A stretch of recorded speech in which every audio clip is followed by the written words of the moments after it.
The making of a Prime Minister. मुश्किलों का अंबार है, वही तो मेरे हौसलों की मीनार है। हिंदुस्तान में दो प्रधान दो निशान नहीं चलेंगे। अगर इतनी ताकत ये पाकिस्तान के खिलाफ लगा दे तो आतंकवाद आसान हो गया। हम चुनौतियों से टकरा रहे हैं। सर्जिकल स्ट्राइक और एयर स्ट्राइक करके नए भारत के सामर्थ्य का संदेश भी दे दिया है। तुम उठो, तिरंगा लहरा दो। जननायक नरेंद्र मोदी के 20 वर्ष पुराने भाषणों पर आधारित एक बेहद लोकप्रिय कार्यक्रम। क्या कहते हैं नरेंद्र मोदी?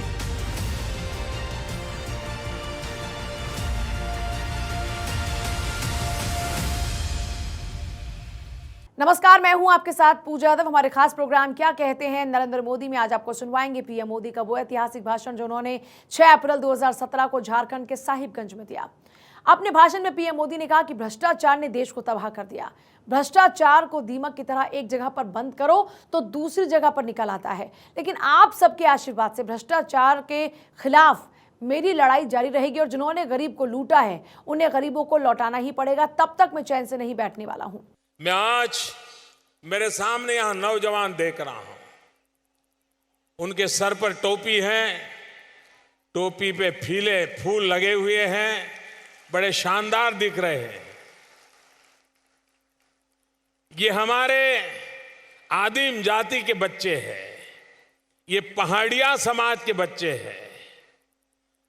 उनके परिवार में अभी तक किसी को सरकार के अंदर काम करने का सौभाग्य नहीं मिला है। सब लोग ताली बजा करके इनका अभिनंदन कीजिए।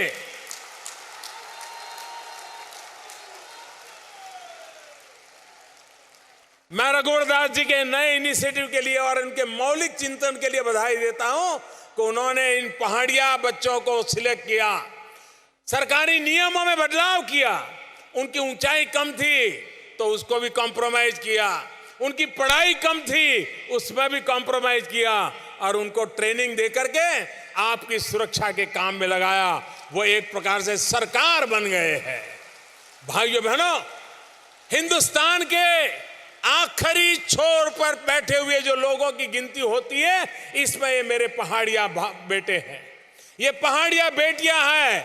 आज वो मुख्य धारा में आ रही है, विकास की मुख्य धारा में जुड़ रही है। और मैं देख रहा था वो बेटियां जब अपना सर्टिफिकेट लेने आई थी, उनका आने का तरीका, उनका सैल्यूट करने का तरीका, उनका अपना मेरे सवालों के जवाब देने का तरीका, उनका कॉन्फिडेंस देख करके मुझे लग रहा है ये हमारी शान और शौकत बन जाएंगे। ये पहाड़िया बिरादरी के मेरे साथी, ये सारे मेरे नौजवान ये झारखंड के भाग्य को सुरक्षा देने वाली एक नई ताकत बन जाएंगे। फिर एक बार इनके लिए तालियां बजा करके गौरव कीजिए, रघुवर दास जी का अभिनंदन कीजिए। उन्होंने इतना बड़ा महत्वपूर्ण काम किया है। समाज के आखिरी छोर पर जो आदिवासियों से भी गरीब है, आदिवासियों से भी पछात है, 4-4 पीढ़ी तक जिसको स्कूल में जाने का अवसर नहीं मिला है, ऐसे सारे बच्चे आज हमारे सामने हैं। इससे कितना आनंद होता है। आज जीवन धन्य हो गया इन बालकों को देखते हुए, और यही मेरा नए भारत का नींव बनने वाली है। भाइयों बहनों, यही मेरा न्यू इंडिया है। देश का गरीब से गरीब भारत की विकास यात्रा में जुड़ जाएगा, इसका ये उदाहरण है। भाइयों बहनों, कुछ महिलाएं आज मंच पे आई थी।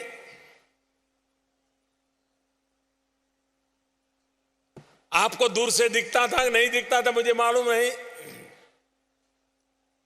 झारखंड सरकार की तरफ से मैं उनको मोबाइल फोन दे रहा था और मैं देख रहा था कि वे मुझे मेरे सब सवालों के सही जवाब दे रहे थे।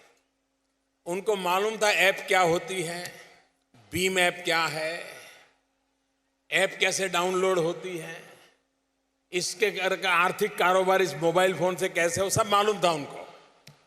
मुझे इतनी खुशी हुई। जो संसद में हमारे साथी हैं वो कभी कभी कहते हैं कि भारत के गरीब को मोबाइल फोन कहाँ आएगा, कहाँ सीखेगा, कहाँ चलाएगा। मैं जरूर संसद में मेरे साथियों को मिलूंगा, तब कहूंगा कि मैं हिंदुस्तान में अति पिछड़ा इलाका संथाल में गया था और वहां की मेरी आदिवासी बहनें मोबाइल फोन का क्या उपयोग हो सकता है वो मुझे सिखा रही थी। ये रिवॉल्यूशन है, ये डिजिटल इंडिया का रिवॉल्यूशन है, ये लेस कैश सोसाइटी का रिवॉल्यूशन है। और नोटबंदी के बाद हर किसी को लग रहा है कि अब हम अपने मोबाइल फोन को ही अपनी बैंक बना सकते हैं। छोटे छोटे सखी मंडल, उनका कारोबार, उनके बीच में एक मुखिया बहन, उसके हाथ में मोबाइल फोन और मोबाइल फोन बैंक से जुड़ा हुआ, मोबाइल फोन अपने ग्राहकों से जुड़ा हुआ, एक पूरा नया रिवॉल्यूशन इस पहल से आ रहा है। मैं इस संथाल इलाके की सखी मंडल की बहनों को बधाई देता हूं। मेरा बहुत पुराना एक अनुभव है, वो अनुभव मुझे आज भी प्रेरणा देता है। मैं जब गुजरात में मुख्यमंत्री था तो दक्षिणी गुजरात में आदिवासी बस्ती के बीच में एक कपराड़ा करके सुदूर इलाका है। अब मैं मुख्यमंत्री था लेकिन मेरा वहां जाना होता नहीं था, क्योंकि उस इलाके में ऐसे कोई अवसर नहीं आता था। सभा करनी है तो मैदान भी नहीं था, पूरा जंगल ही जंगल था। और एक घर यहां तो दूसरा घर 2 मील दूर तो तीसरा घर 3 मील दूर। मैंने तय किया नहीं, मुझे जाना है। वहां हमने एक डेयरी का छोटा सा काम शुरू किया, एक चिलिंग सेंटर बनाया, जो दूध ठंडा लेकर के दूध ठंडा करने की व्यवस्था होती है। डेयरी में ले जाने से पहले थोड़ी देर जहां 2, 3, 4 घंटे दूध रखना हो तो वहां रखते हैं। छोटा सा प्रोजेक्ट होता है, 25-50 लाख रुपए में तैयार हो जाता है। मैंने कहा मैं उस प्रोजेक्ट के लिए आऊंगा, तो हमारे सब लोग नाराज हो गए कि साहब मुख्यमंत्री 25 लाख के कार्यक्रम में जाएंगे। मैंने कहा मैं जाऊंगा, मुझे जाना है। तो मैं गया। अब वो जगह ऐसी थी, जनसभा तो हो नहीं सकती, जनसभा 3-4 किलोमीटर दूर स्कूल के मैदान में थी। लेकिन उन्होंने दूध भरने के लिए जो महिलाएं आती हैं वो अपने बर्तन में दूध लेकर के आई हुई थी। वो चिलिंग सेंटर पे आई थी, दूध वगैरह भरने का कार्यक्रम हो गया। और बाद में मैंने देखा कि वो महिलाओं ने अपना जो बर्तन था बाजू में रख दिया था और वो मोबाइल फोन से मेरी फोटो ले रही थी। करीब 30 महिलाएं थी, हर एक के हाथ में मोबाइल था और वो भी फोटो निकालने वाला मोबाइल था। वो फोटो निकाल रही थी। तो मैं उनके पास चला गया। मेरे लिए बड़ा अजूबा था, इतने बैकवर्ड इलाके में आदिवासी महिलाएं दूध भरने के लिए आई हैं, गांव में किसान है। तो मैंने जाकर के पूछा आप क्या कर रही है? तो बोले आपका फोटो निकाल रहे हैं। तो मैंने कहा फोटो निकाल के क्या करोगी? तो बोले इसको हम डाउनलोड करवाएंगे। मैं हैरान था उनके मुंह से डाउनलोड शब्द सुन करके। कभी कभी बड़े बड़े लोगों को भी पता नहीं होता है कि भारत के सामान्य मानवी में विज्ञान, टेक्नोलॉजी, आधुनिकता पकड़ने की ताकत कितनी बड़ी होती है। और मैंने आज यहां दोबारा एक बार इन मेरी आदिवासी बहनों के पास देखा। उन्होंने कहा कि हम डिजिटल रिवॉल्यूशन की धारा बन जाएंगे, हम इस काम को करके रहेंगे। मैं इन सभी सखी मंडलों को और मोबाइल फोन से कनेक्टिविटी के द्वारा एक डिजिटल क्रांति के सैनिक बनाने का जो अभियान चला है, इसके लिए मैं झारखंड सरकार को भी बहुत बहुत बधाई देता हूं। युग बदल चुका है, बदले युग में हम कैसे आगे बढ़ना चाहिए उस दिशा में हमने चलना होगा। भाइयों बहनों, हिंदुस्तान का गरीब सम्मान के साथ जीना चाहता है। हिंदुस्तान का आदिवासी, दलित, पीड़ित, शोषित, वंचित सम्मान के साथ जिंदगी जीना चाहता है। वो किसी की कृपा पर चीजें ढूंढता नहीं है। उसका नौजवान कह रहा है कि मुझे अवसर दीजिए, मैं अपनी भाग्य रेखाएं खुद लिख दूंगा। ये ताकत मेरे इन गरीब आदिवासी लोगों के बच्चों में होती है, दलित, पीड़ित, शोषित के बच्चों में होती है। और मेरी पूरी शक्ति इन बच्चों के पीछे मैं लगा रहा हूं, इन नौजवानों के पीछे लगा रहा हूं, ताकि वो ही भारत के भाग्य बदलने के लिए एक नई ताकत के रूप में जुड़ जाएंगे, एक नई ताकत के रूप में देश का भाग्य बदलने में जुड़ जाएंगे और हिंदुस्तान का भाग्य बदलने में वो ताकत के रूप में काम आएंगे। भाइयों बहनों, भ्रष्टाचार ने, काले धन ने देश को तबाह कर दिया है। दीमक की तरह एक जगह पे बंद करो तो दूसरी जगह पे निकल आता है, दूसरी जगह पे सफाई करो तो तीसरी जगह पे निकल आता है। लेकिन आप सबके आशीर्वाद से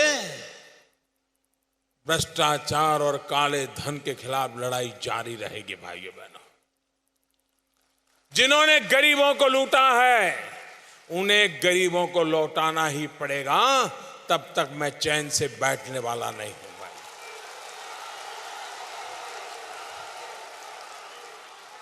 एक के बाद एक कदम उठाता रहूंगा और इसलिए भाइयों बहनों, आप जो मुझे आशीर्वाद दे रहे हैं, बेईमानदारी की लड़ाई के लिए आशीर्वाद है। नोटबंदी के बाद मुझे कुछ नौजवानों से बातचीत का अवसर मिला। पढ़े लिखे थे, धनी परिवार के थे। मैं सोच रहा था कि वो नोटबंदी के कारण बड़े परेशान होंगे, गुस्से में होंगे, नाराजगी व्यक्त करेंगे, लेकिन उन्होंने मुझे एक बात बताई, वो बड़ी इंटरेस्टिंग थी। उन्होंने कहा, साहब हमारे परिवार में रोज झगड़ा होता है। मैंने कहा, क्या झगड़ा होता है?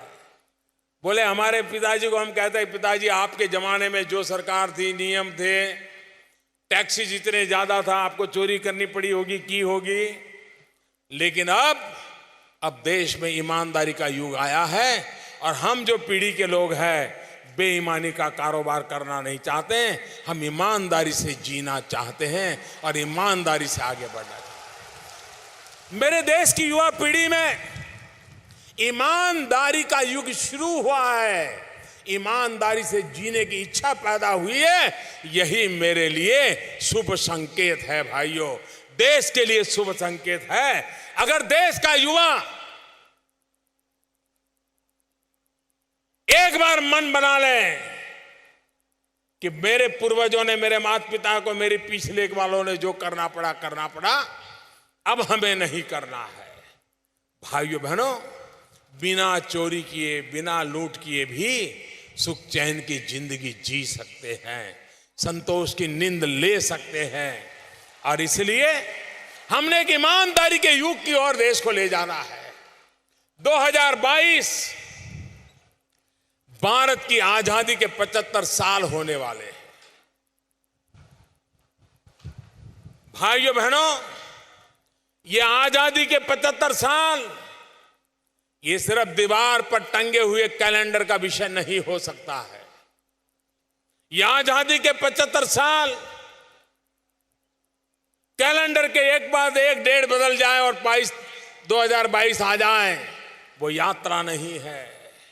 आजादी के 75 साल का मतलब होता है देश की आजादी के लिए जान की बाजी लगाने वाले इसी धरती के बिरसा मुंडा से लेकर के अनगिनत लोग थे। भाई, क्यों अपने आप को खपा दिया था?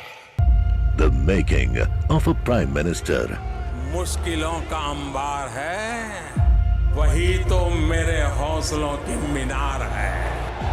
हिंदुस्तान में दो प्रधान, दो निशान नहीं चलेंगे। इतनी ताकत ये पाकिस्तान के खिलाफ लगा दे तो आतंकवाद आगना हो गया। हम चुनौतियों से टकरा रहे हैं। सर्जिकल स्ट्राइक और एयर स्ट्राइक करके नए भारत के सामर्थ्य का संदेश भी दे दिया है। तुम उठो, तिरंगा लहरा दो। जननायक नरेंद्र मोदी के 20 वर्ष पुराने भाषणों पर आधारित एक बेहद लोकप्रिय कार्यक्रम क्या कहते हैं नरेंद्र मोदी